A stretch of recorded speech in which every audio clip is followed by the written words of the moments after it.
Alam nyo ba? Alam nyo ba? Alam nyo ba? Magandang araw, mga bata! Welcome sa Alam Nyo Ba? Ang palabas kung saan natututo tayo sa masayang paraan. Ngayon, buwan ng wika, samahan nyo kami para tuklasin ang mga pambansang sagisag ng Pilipinas. Ako po si Mikhail Itan at ako naman po si Kabi de la Luna.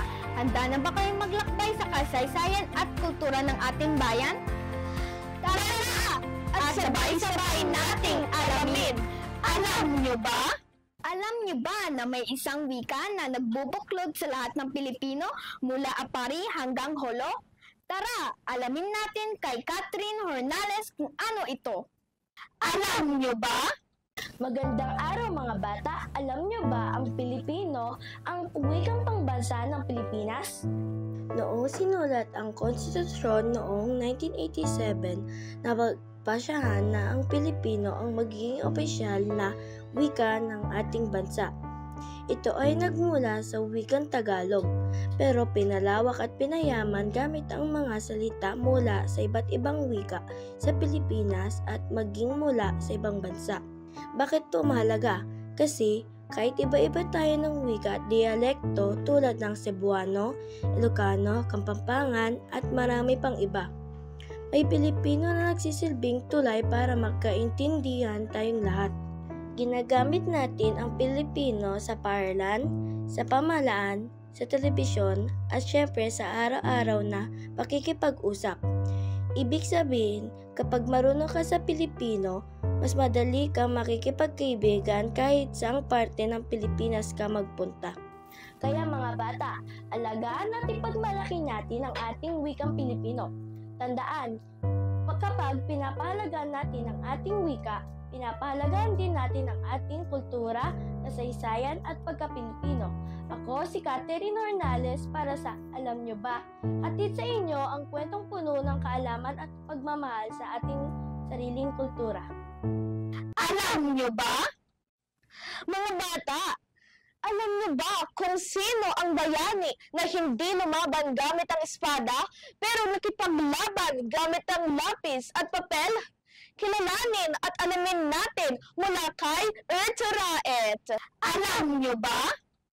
Kilala si Dr. Jose Rizal, Protasio Rizal Mercado y Alonso Reyalonta, o mas kilala nating bilang Jose Rizal. Bilang pambansang bayani ng Pilipinas, siya ay pinanganak noong Hunyo 19, 1861 sa Calamba, Laguna. Bata pa lang siya ay magaling na siya sa pag-aaral. Mahilig magbasa, magsulat at mag-imbento. Ang pinakasikat na gawa niya ay ang dalawang nobela na No Limit Tangere at El Filibusterismo.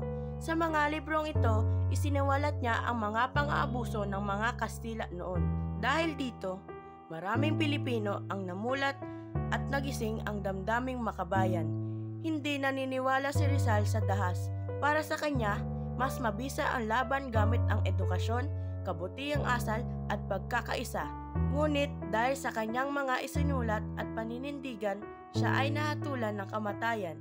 Noong December 30, 1896, binitay siya sa Bagong Bayan na ngayon ay tinatawag na Luneta Park. Tuwing Rizal Day, inaalala natin ang kanyang sakripisyo at ipinapaalala sa lahat na maging matalino, makabayan at makatao.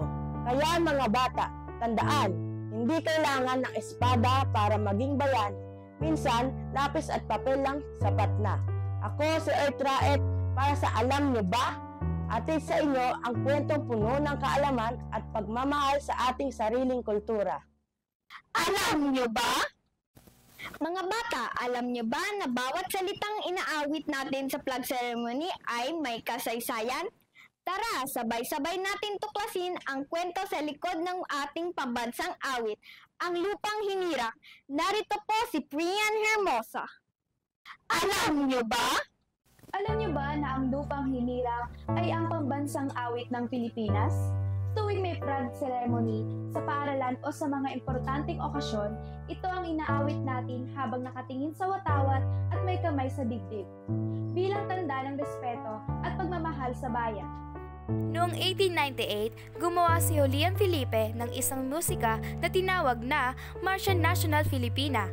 Ito ang unang tugtugin na narinig nang ideklara ang kalayaan ng Pilipinas sa Kawit Cavite noong Hunyo 12. Pero noong 1899, isinulat ni Jose Palma ang isang tula na tinawag na Filipinas sa wikang Kastila.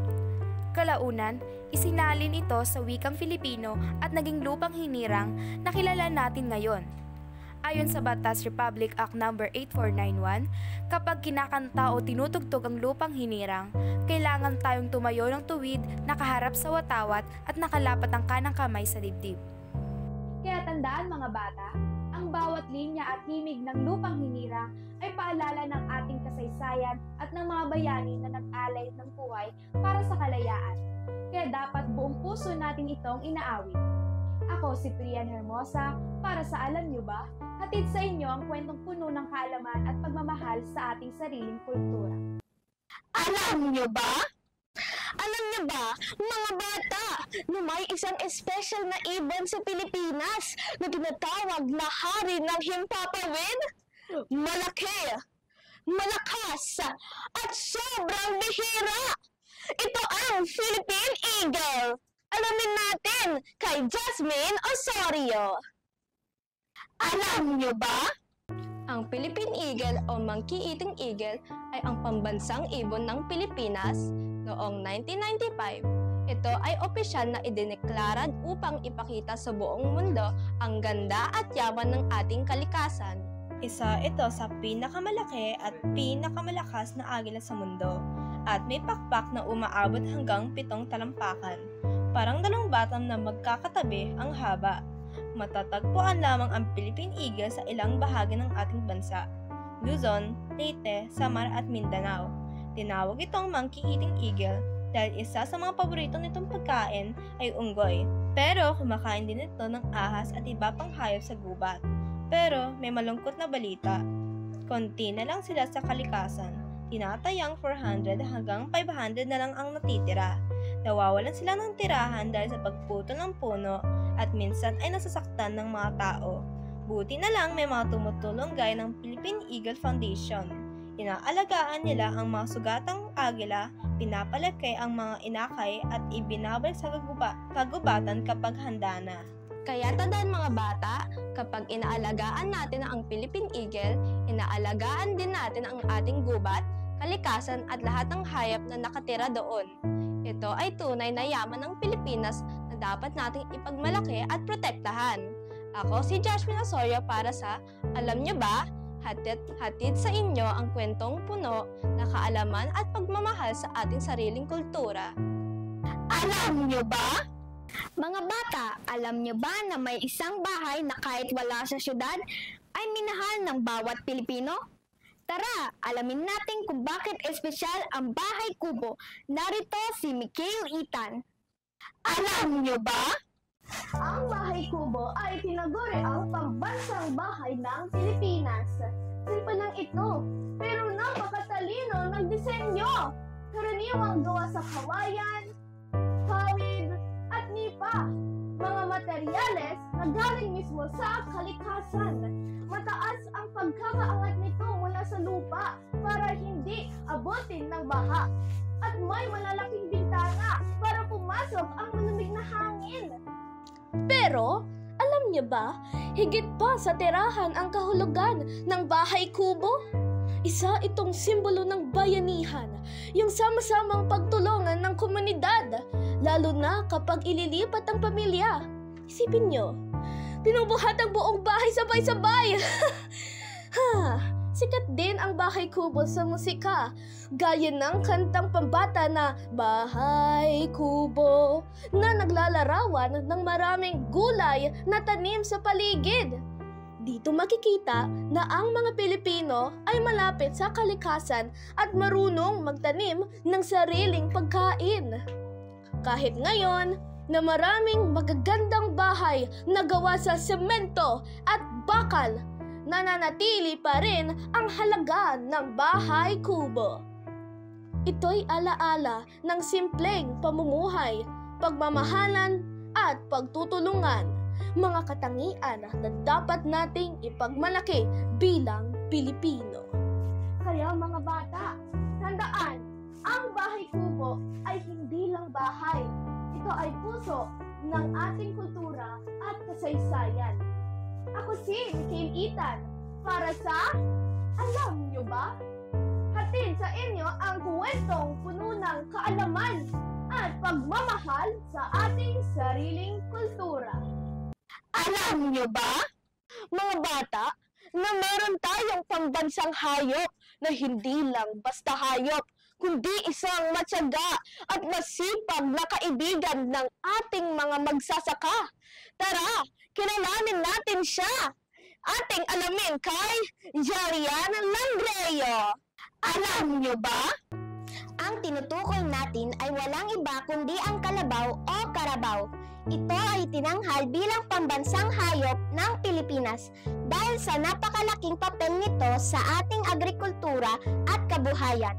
Matagal ng katuwang ng mga magsasaka ang kalabaw sa pagbubungkal ng lupa, paghila ng kariton at paghatid ng mga ani mula bukid patungo sa pamilihan. Dahil dito, tinagurian din itong best friend of the farmer. Pero, hindi lang sa trabaho nakakatulong ang kalabaw. Nakukuha rin mula sa kanila ang gatas na pwedeng gawing keso at karne, na pagkain ng maraming Pilipino. Sa ilang probinsya, ang kalabaw ay mahalagang parte rin ng mga pista at selebrasyon, kung saan may mga paligsahan tulad ng karera ng kalabaw. Ayon sa National Commission for Culture and the Arts, sumisimbolo ang kalabaw ng pagtitiis, kasipagan at lakas, mga katangian na dapat pahalagahan at isabuhay ng bawat Pilipino. Ito rin ay tanda ng malalim na koneksyon ng ating kultura sa agrikultura at kalikasan. Kung iisipin, para itong superhero ng bukid, malakas, matyaga, at laging handang tumulong. Ako si Jillian Langreo para sa Alam Nyo Ba? Hatid sa inyo ang kwentong puno ng kaalaman at pagmamahal sa ating sariling kultura. Alam nyo ba? Mga bata, may kilala ba kayong maliit na bulaklak na kulay puti, mabango at madalas nating nakikita sa simbahan at pista? Hindi lang basta maganda at mabango, may malalim din itong kahulugan para sa ating bansa. Halina't kilalanin natin ang pambansang bulaklak ng Pilipinas, ang sampagita. Narito po si Claire Garcia. Alam nyo ba? Magandang araw mga bata! Alam nyo ba na may isang maliit pero napaka-espesyal na bulaklak na naging simbolo ng ating bansa? Oo, tama ang hula nyo. Ito ay sampagita, ang pambansang bulaklak ng Pilipinas.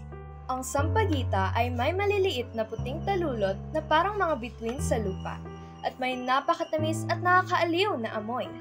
Minsan, kahit nakapikit ka, malalaman mong may sampagita sa paligid dahil sa bango nito.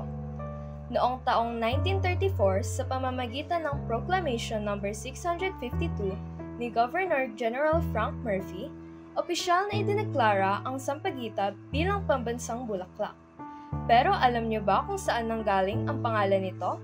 Ang salitang sampagita ay mula sa wikang Espanyol na sumpa kita, na ang ibig sabihin ay pangako ko sa'yo. Kaya naman, itinuturing itong simbolo ng katapatan, kadalisayan, at walang sawang pagmamahal. Makikita natin ang sampagita sa maraming mahalagang okasyon. Ginagawa itong garland para i-welcome ang mga bisita, ginagamit sa mga religious offerings sa simbahan, at madalas ding nakikita sa mga pistang bayan.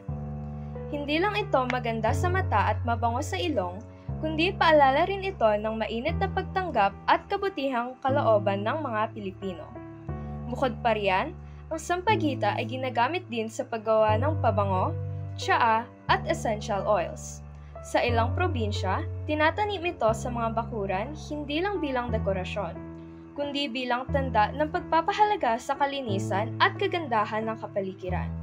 Kaya mga bata, tuwing makakakita o makakaamoy kayo ng sampagita, alalahanin nyo na hindi lang ito basta bulaklak. Ito ay tanda ng puso at kaluluwa ng mga Pilipino.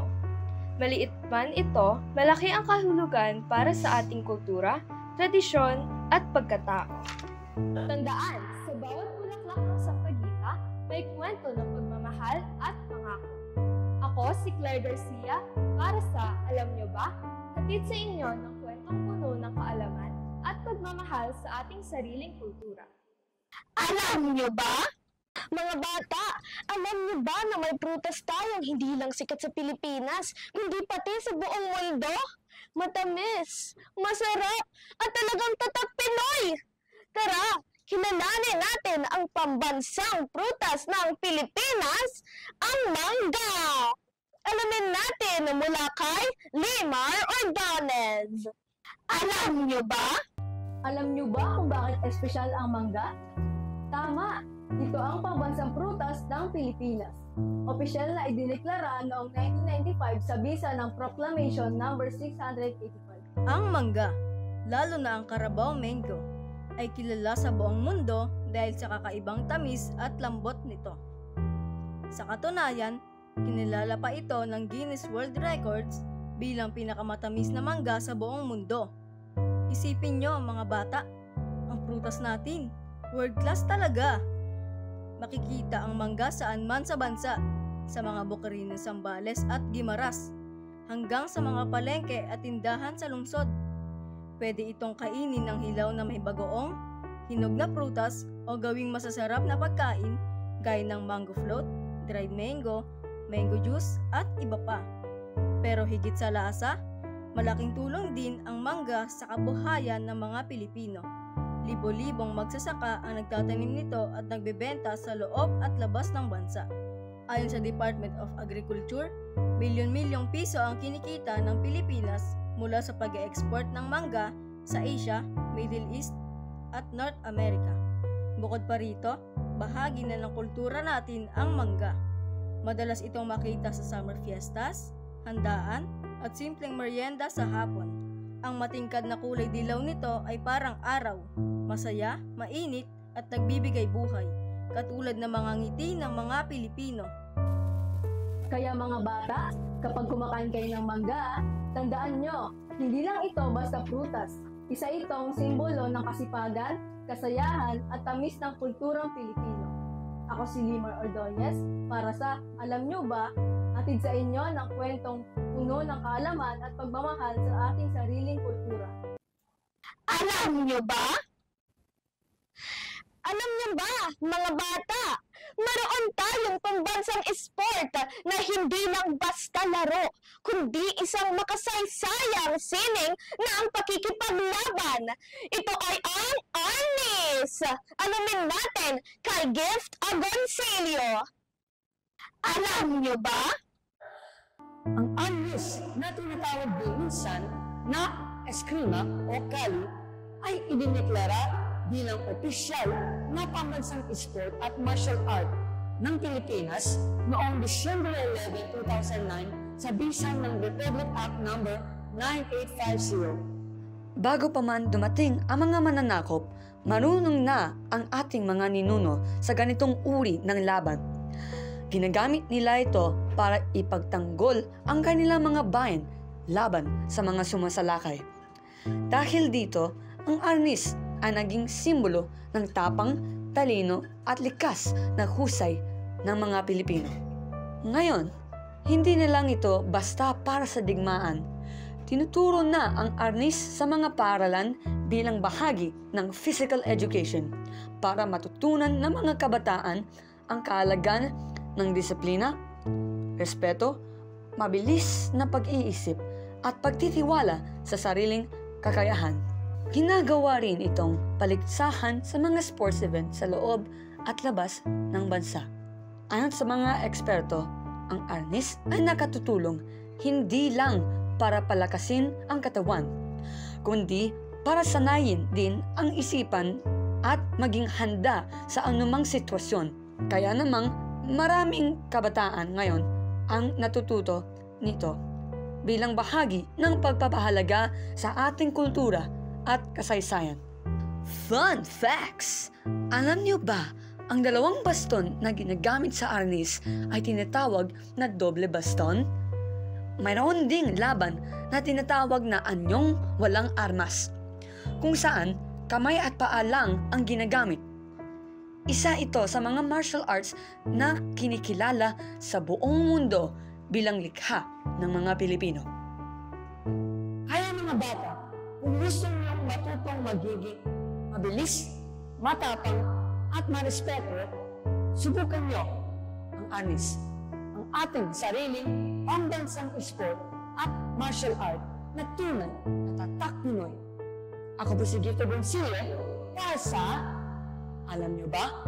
Hatid sa inyo ang kwentong puno ng kaalaman at pagmamahal sa ating sariling kultura. Alam niyo ba? Mga bata, handa na ba kayo sa isang nakakakilig at makulay na kwento mula sa ating kultura? Ngayon, aalamin natin ang pambansang sayaw na siguradong mapapasayaw sa inyo, ang Karinyosa. Ating aalamin mula kay Kathleen Hornales. Alam niyo ba? Alam niyo ba? Ang Karinyosa ay pambansang sayaw ng Pilipinas? Ang salitang Karinyosa ay galing sa salitang Kastila na ang ibig sabihin ay mapagmahal o malambing. Isa itong sayaw na nagpapakita ng panliligaw at kilig gamit ang pamaypay o panyo para magtago at magpakita ng mukha para kunwari mahiyain at mapaglaro. Nagsimula ang sayaw na ito noong panahon ng mga Kastila. Karaniwang, ang babae ay naka-Maria Clara dress at ang lalaki naman ay nakabarong Tagalog. Sinusundan ito ng masayang tugtugin mula sa rondalya, isang grupo ng mga musikero na gumagamit ng gitara, bandarya at iba pang instrumentong de cuerdas. Noong 2019, opisyal lang kinilala ng batas ang Karinyosa bilang pambansang sayaw ng Pilipinas. Hanggang ngayon, madalas pa rin itong sinasayaw ng mga paaralan, pista at mga okasyon tulad ng Buwan ng Wika at Araw ng Kalayaan.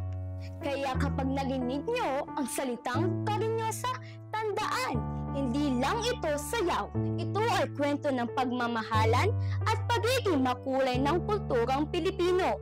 Ako si Queen Kathleen D. Hornales para sa Alam Niyo Ba? Hatid sa inyo ang kwentong puno ng kaalaman at pagmamahal sa ating sariling kultura. Alam niyo ba? At yan ang ilan sa mga pambansang sagisag na nagpapakita ng ganda at yaman ng ating kultura.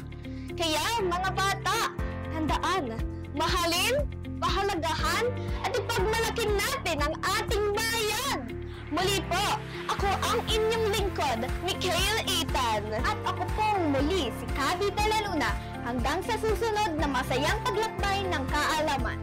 Alam niyo ba? Paalam mga bata!